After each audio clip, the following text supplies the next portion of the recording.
ખાટું પાણી કે કાચી કેરીનો ઉપયોગ કર્યા વગર આપણે બાફેલા ગુંદાનું અથાણું અને ગુંદામાં ભરવાનો મસાલો બંને જ આપણે ઘરે જ બનાવીશું મિત્રો. Welcome friends, welcome back to our channel Chatpatu Kathiyawad. ગુંદાને કઈ રીતે ધોવા, કઈ રીતે તોડવા, કઈ રીતે એની અંદર એનો જે મસાલો જે ભરવાનો હોય એ મસાલો કઈ રીતે બનાવવો અને ઘરે જ બધી સામગ્રી જે છે બનાવીશું આપણે. તો બધી જ પ્રોસેસની સાથે આપણે બાફેલા ગુંદા કઈ રીતે બનાવવા એ રેસીપી આજે શેર કરવાના છીએ. તો રેસીપી આપણે શેર કરીએ એ પહેલાં ચેનલને જો સબસ્ક્રાઈબ ન કર્યો તો સબસ્ક્રાઈબ કરી બેલ આઇકન દબાવી ઓલ જરૂરથી દબાવી દેશો મિત્રો, જેને કારણે નવા વિડીયોઝના નોટિફિકેશન આપ સુધી મળતા રહે. તો બાફેલા ગુંદા બનાવવા માટે થઈને સૌ પહેલાં આપણે ગુંદાને ક્લીન કરીને ધોઈ લેવાના છે. એની ગુંદાની માથેની ટોપી જે છે એ કાળી થાય એ પહેલાં આપણે બાફેલા ગુંદાને આપણે બનાવી લેવાના છે. ગુંદાને આ રીતે આપણે ધોઈ લેશું અને ધોઈ અને એક જાળીવાળા વાસણમાં આપણે એને નીતરવા રાખી દઈશું અને લૂછીને ક્લીન કરીને લઈ લેવાના છે. તો તમે ગુંદામાંથી શું શું બનાવો છો, એનું શાક, અથાણું, સંભારો જે બનાવતા હોય કમેન્ટમાં જરૂરથી કહેજો મિત્રો. હવે અહીંયા આપણે બાફેલા ગુંદાનો પહેલો મસાલો બનાવીશું. તો મસાલાની સામગ્રી બધી જ તમારી સમક્ષ મેં રાખેલી છે. કઈ કઈ સામગ્રી લીધેલી છે બધી જ આપણે લાઇનસર જોતા જશું.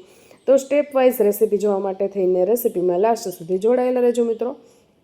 તો અહીંયા આપણે બાફેલા ગુંદા બનાવવા માટે થઈને પહેલાં આપણે મેથીઓ મસાલો તૈયાર કરવાનો છે. એટલા માટે થઈને મેથીના કુરિયા આપણે જરૂરથી લેવાના છે અને વધુ પ્રમાણમાં થોડા લેવાના છે. એટલે કે મેં અહીંયા 1 વાટકી જેટલા મેથીના કુરિયા લીધેલા છે. તો સામે મેં અડધો ચમચો જેટલા આપણે રાઈના કુરિયા લીધા છે. બાકી તમારા ટેસ્ટ ઉપર આધારિત છે. તમારે 50% રાખવા હોય તો પણ તમે રાખી શકો છો, પણ મેથીનો મસાલો બહુ સારો લાગે છે એટલે હું મેથીનું પ્રમાણ વધુ રાખું છું. 1 ચમચી ભરીને હળદર લીધેલી છે. સ્વાદ પ્રમાણે આપણે નમક લઈ લઈશું. તમારે નમકનું પ્રમાણ પણ તમારા ટેસ્ટ મુજબ તમે લઈ શકો છો મિત્રો.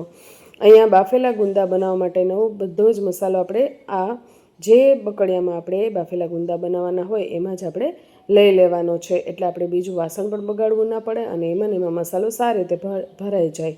હવે 2 ચમચી જેટલું ધાણા જીરું લઈ લેવાનું છે અને સ્વાદ પ્રમાણે તમારે તીખાશ જે પ્રમાણે મસાલો કરવો હોય એ પ્રમાણે તમે મરચું એડ કરી શકો છો, પણ થોડું વધારે હોય તો અથાણું એકદમ ટેસ્ટી લાગે છે.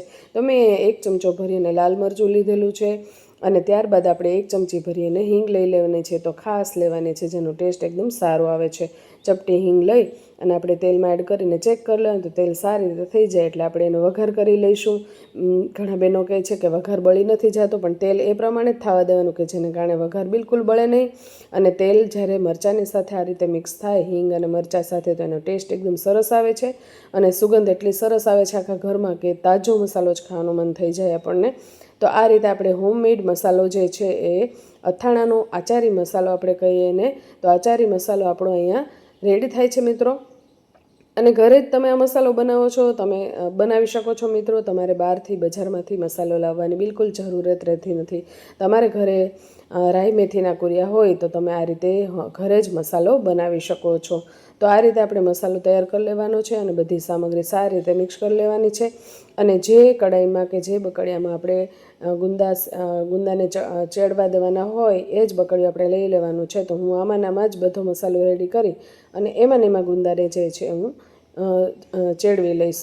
આપણે અહીંયા બાફેલા ગુંદા નામ છે, પણ આપણે એને ઢોકળિયામાં કે એમાં બાફવાના નથી, પણ આમાં ગુંદા ચડતા બિલકુલ વાર નથી લાગતી. એટલે બકડિયામાં જ આપણે મસાલો જે છે એ ભરી લઈશું. કઈ રીતે તો આપણે જોઈ લઈએ મિત્રો. તો અહીંયા આપણે ગુંદાને પહેલાં ઠળિયા દૂર કરવાના છે. તો એકી સાથે આપણે દસ્તાથી બધા જ ગુંદાને તોડી અને છરીને આ રીતે નમકવાળી કરતી જવાની અને થળિયા આપણે એના દૂર કરતા જવાના, જેથી આપણા હાથ પણ ઓછા બગડે.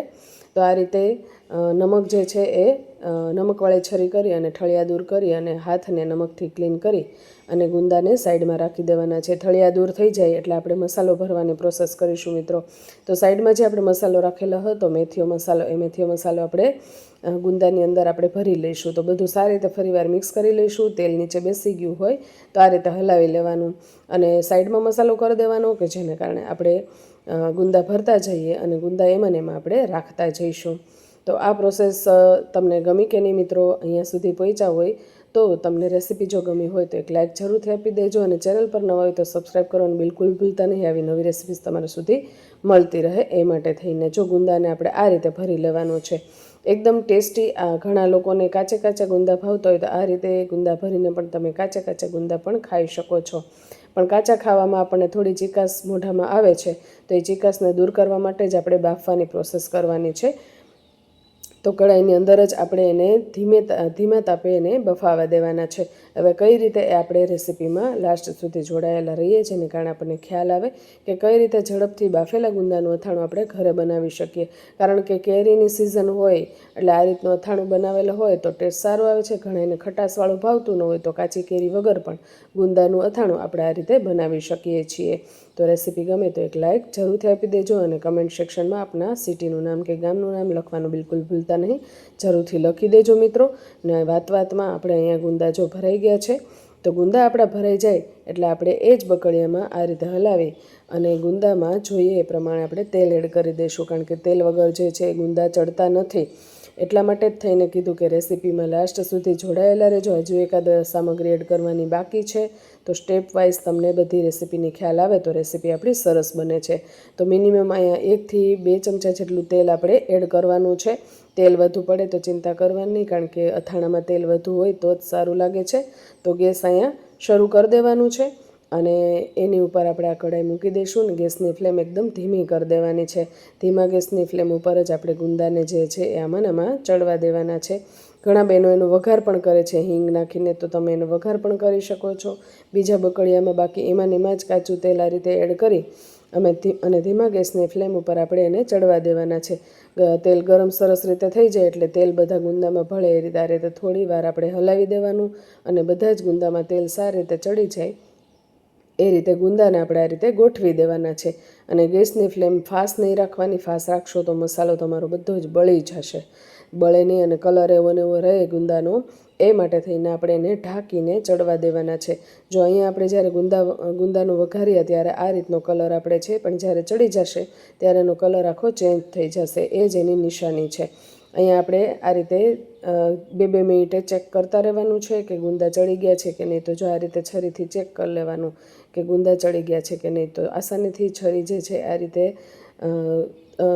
ગુંદાની અંદર આરપાર થાય એટલે સમજી જવાનું કે આપણો મસાલો સારી રીતે ચડી ગયો છે અને ગુંદા પણ સારી રીતે ચડી ગયા છે.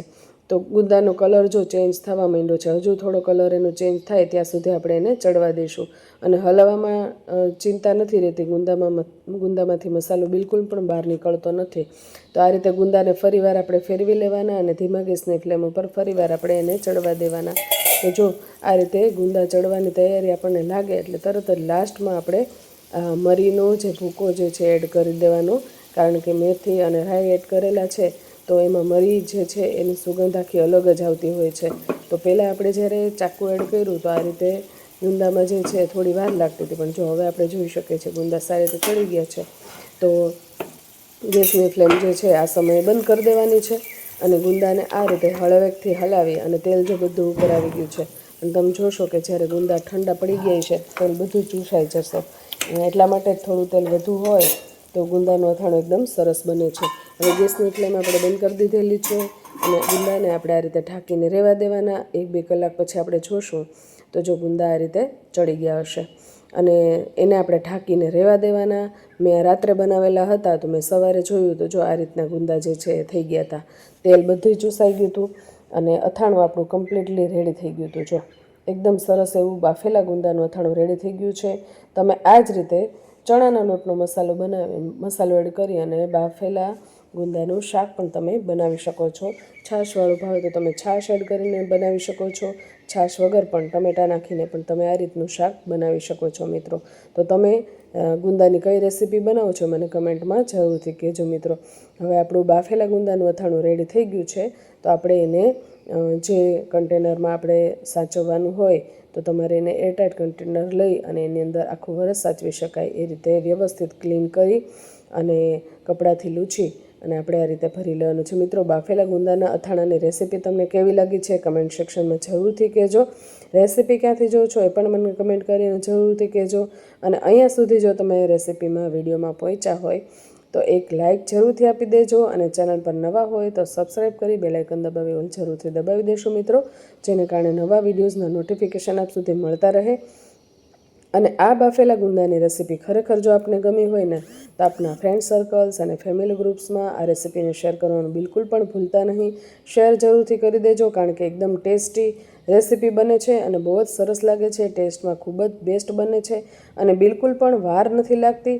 અને ઝડપથી આ અથાણું તમે ઘરે તમારી મેળે જ બનાવી શકો છો અને તમને પણ આનંદ થશે કે મેં મારી મેળે ગુંદાનું અથાણું ઘરે બનાવ્યું. કારણ કે ગુંદાનું અથાણું બનાવવું પણ એક કળા છે. તો તમે ગુંદાનું અથાણું બનાવો છો કે નહીં મને કમેન્ટમાં જરૂરથી કહેજો. અને તમારા ઘરે ગુંદાનું અથાણું તમે બનાવો છો કે તમારા મમ્મી બનાવે છે કે તમારા સાસુ બનાવે છે એ કમેન્ટ કરવાનું બિલકુલ ભૂલતા નહીં. અને તેલ થોડું એવું આપણે રહેવા દીધેલું હતું ને એ તેલને આપણે આ રીતે સહેજ એવું ગરમ કરી અને ઠંડુ પડવા દેવાનું અને તેલ આ રીતે ભરીને રાખી દેવાનું. જો તમારે આખું વરસ સાચવી શકાય એ રીતે બનાવવું હોય તો તમારે તેલમાં આ રીતે ડૂબાડૂબ રાખવાનું છે કે જેને કારણે એમાં બિલકુલ પણ ફંગસ ન થાય. અને ફ્રીજની જો બહાર રાખવાનું હોય તો ગુંદાની ઉપર જ તમારે તેલ આવે એ રીતે તેલ જે છે એડ કરવાનું છે બરણીમાં. હું અહીંયા ફ્રીજમાં રાખવાની છું તો પણ આટલું તેલ હું એડ કરી રહી છું. તમારે આખું વરસ સાચવી શકાય એમ ફ્રીજની બહાર રાખવું હોય તો ગુંદા તેલમાં ડૂબેલા રહે એ રીતે તમે તેલ જે છે એ એડ કરજો મિત્રો. તો આ હતી ગુંદાને આખું વરસ સાચવવા માટેની ટિપ્સ અને આ હતી ગુંદાની રેસિપી. ફરીવાર નવી રેસિપીસ તમારા સુધી લઈને આવીએ ત્યાં સુધી જય સોમનાથ, જય માતાજી મિત્રો.